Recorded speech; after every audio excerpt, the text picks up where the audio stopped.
It's been 20 some odd years since I've been competing as a wrestler.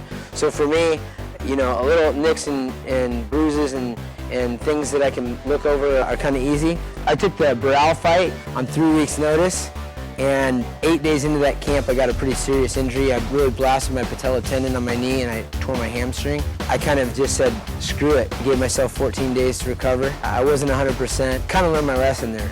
Going into the Caceres fight, I felt good, but I got some little injuries to my rib and it just wasn't recovering fast enough. I actually feel great right now. I've just been rolling. This is my 3rd day rolling back, and I'm about, 5 weeks from that fight, but not enough to come back from taking off. And on top of that, going all the way over to Japan. This sport is about time and longevity, how many times people have seen your face and how well they know you. It's a branding thing on top of being a great fighter. And I'm a guy that everybody knows in the sport, and I'm fighting some guys that they don't necessarily know, but that doesn't mean they aren't tough. I don't ever look past anyone or think that they're not worthy. Of course they're worthy, man. They're warriors.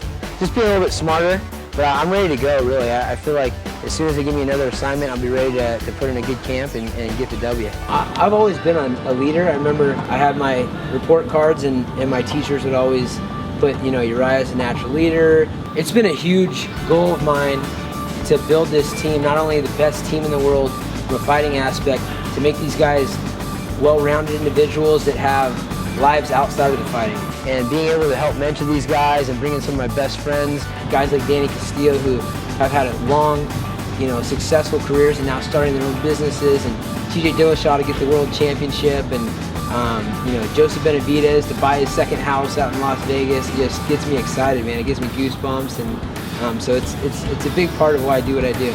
I'm sticking around and having success in this latter part of my career to show these guys. I mean, if I'm a guy that brought them into the sport and shown them the way, and I'm a guy that's never used any performance-enhancing drugs, I'm a guy that doesn't have a messed up lifestyle, and I'm a guy that can have a long, successful career. That's a message that gets passed on to the guys that started with me when they were 10, 11, the guys that are my buddies that I brought in, and it's bigger than me.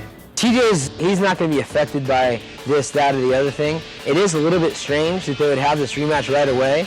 I don't know if Burrell was asking for it. I would think he might want a little bit more time to recover. I don't mind rematches right away, but when it's one-sided, that's a different story. You don't want to take anything away from a guy who knows what was going on in his life or what the deal was, so maybe he feels like this next time he's going to have the edge. But when I looked at him as a fighter, I saw him as a submission guy. He's got powerful boxing, etc., but I've seen him do a lot of great grappling, and I think he's going to try to revert back to that. TJ is too fast and too elusive for him to really put his hands down on him. I think he's going to be looking for that takedown. You heard it in the 2nd and 3rd round, his corner saying, hey, take him down, take him to the ground. TJ is a Division I wrestler. He's been wrestling since he was a little kid, so I think Burrell's screwed, to be honest. You never know what's going to happen with Danny. The only thing you can assure is that he's going to go out there and put out his best effort and most likely win. The guy's the type of guy that keeps evolving. He's a guy that, you see him go against guys that are jiu-jitsu players, and you're like, oh, I'll keep it standing, and he takes him down and beats him up on the ground, and then you see him take the biggest strikers, and he's supposed to take him down, and he ends up knocking him down. It's going to be a dangerous fight, but he's going to find a way, and he's going to win.